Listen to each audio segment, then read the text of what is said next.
जय श्री हरि। कामिका एकादशी की व्रत कथा। अर्जुन ने कहा कि हे प्रभु, मैंने आषाढ़ माह के शुक्ल पक्ष की एकादशी का विस्तार पूर्वक वर्णन सुना। अब आप मुझे श्रावण माह के कृष्ण पक्ष की एकादशी की कथा सुनाने की कृपा करें। इस एकादशी का नाम क्या है? इसकी विधि क्या है? इसमें किस देवता का पूजन होता है? इसका उपवास करने से मनुष्य को किस फल की प्राप्ति होती है? भगवान श्री कृष्ण ने कहा कि हे श्रेष्ठ धनुर्धर, मैं श्रावण माह की पवित्र एकादशी की कथा सुनाता हूँ। ध्यान पूर्वक श्रवण करो। एक बार इस एकादशी की पावन कथा को भीष्म पिता ने लोकहित के लिए नारद जी से कहा था। एक समय नारद जी ने कहा, हे पितामह, आज मेरी श्रावण के कृष्ण पक्ष की एकादशी की कथा सुनने की इच्छा है, अतः आप इस एकादशी की व्रत कथा को विधान सहित आप मुझे सुनाइए। नारद जी की इच्छा को सुन पितामह भीष्म ने कहा कि हे नारद जी, आप बहुत ही सुंदर प्रस्ताव किए हैं। अब आप बहुत ध्यानपूर्वक इसे श्रवण कीजिए। श्रावण माह के कृष्ण पक्ष की एकादशी का नाम कामिका एकादशी है।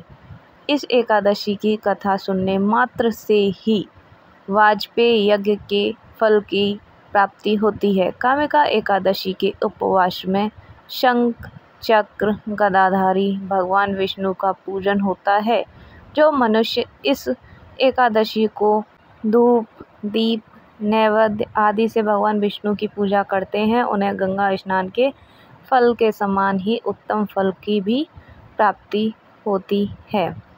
सूर्य ग्रहण और चंद्र ग्रहण में केदार और कुरुक्षेत्र में स्नान करने से जिस पुण्य की प्राप्ति होती है, वह पुण्य कामिका एकादशी के दिन भगवान विष्णु की शक्ति पूर्वक भक्ति पूर्वक पूजा करने से प्राप्त हो जाता है।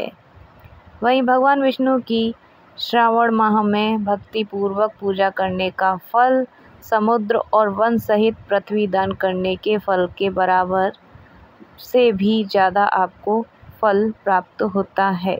व्यतिपात में गंडकी नदी में स्नान करने से जो फल प्राप्त होता है, वह फल भगवान की पूजा करने से भी मिलता है। संसार में भगवान की पूजा का फल सबसे ज़्यादा है, अतः भक्ति पूर्वक भगवान की पूजा न बन सके तो श्रावण माह के कृष्ण पक्ष की कामिका एकादशी का उपवास करना चाहिए। आभूषणों से युक्त बछड़ा सहित गोदान करने से जो फल प्राप्त होता है, वह फल कामिका एकादशी के उपवास से भी आपको मिल जाता है।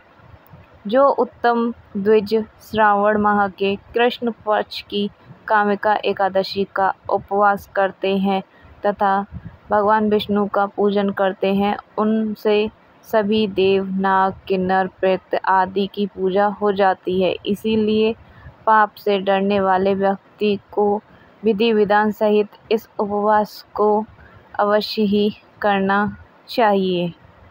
संसार सागर तथा पापों में फंसे हुए मनुष्य को इनसे मुक्ति के लिए कामिका एकादशी का व्रत करना चाहिए। कामिका एकादशी के उपवास से भी पाप नष्ट हो जाते हैं। संसार में इससे अधिक पापों को नष्ट करने वाला कोई और उपाय नहीं है।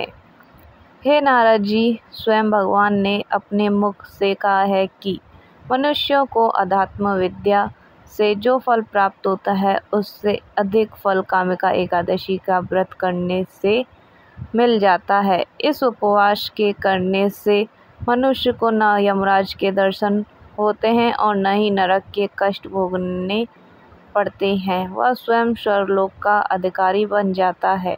जो मनुष्य इस दिन तुलसी दल से भक्ति पूर्वक भगवान विष्णु का पूजन करते हैं, वे इस संसार सागर में रहते हुए भी इस प्रकार अलग रहते हैं, जिस प्रकार कमल पुष्प जल में रहता हुआ भी जल से अलग रहता है। तुलसी दल से भगवान श्री हरि का पूजन करने का फल एक बार स्वर्ण और 4 बार चांदी के दान के बराबर होता है। भगवान विष्णु रत्न, मोती, मणि आदि आभूषणों की अपेक्षा तुलसी दल से अधिक प्रसन्न होते हैं। जो मनुष्य प्रभु का तुलसी दल से पूजन करते हैं, उनके सभी पाप नष्ट हो जाते हैं। वे नारद जी, मैं भगवान की अति प्रिय श्री तुलसी जी को प्रणाम करता हूँ। तुलसी जी के दर्शन मात्र से मनुष्य के सभी पाप नष्ट हो जाते हैं और शरीर के स्पर्श मात्र से मनुष्य पवित्र हो जाता है। तुलसी जी को जल से स्नान कराने से मनुष्य की सभी यम यातनाएं नष्ट भी हो जाती हैं। जो मनुष्य तुलसी जी को भक्तिपूर्वक भगवान के श्री चरण कमलों में अर्पित करता है, उसे मुक्ति मिलती है। इस एकादशी कामिका की रात्रि को जो मनुष्य जागरण करते हैं, दीपदान करते हैं, उनके पुण्यों को लिखने में चित्रगुप्त भी असमर्थ हैं। एकादशी के दिन जो मनुष्य भगवान के सामने दीपक जलाते हैं, उनके पितृ स्वर्गलोक में अमृत का पान करते हैं। भगवान के सामने जो मनुष्य घी या तिल के तेल का दीपक जलाते हैं, उनको सूर्यलोक में सहस्त्रों दीपकों का प्रकाश भी मिलता है। कामिका एकादशी की व्रत कथा। एक गांव में एक वीर क्षत्रिय रहता था। एक दिन किसी कारणवश उसकी ब्राह्मण से हाथापाई हो गई और ब्राह्मण की मृत्यु हो गई।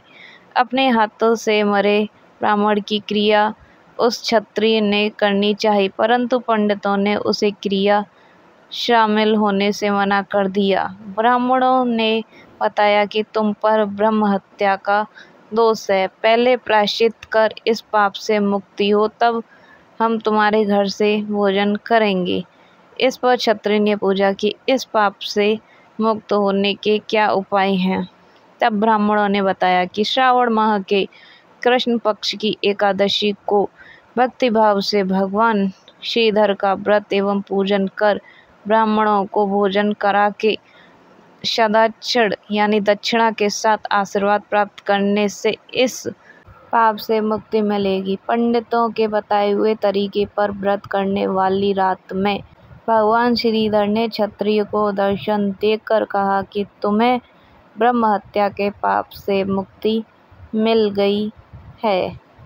इस व्रत के करने से ब्रह्म हत्या आदि के सभी पाप नष्ट हो जाते हैं और इहलोक में सुख भोगकर प्राणी अंत में विष्णु लोक को जाते हैं। इस एकादशी कामिका एकादशी के महत्व के श्रवण व पठन से मनुष्य स्वर्गलोक को प्राप्त करते हैं। जय श्री हरि। कमेंट में हरि विष्णु ज़रूर लिखें। धन्यवाद।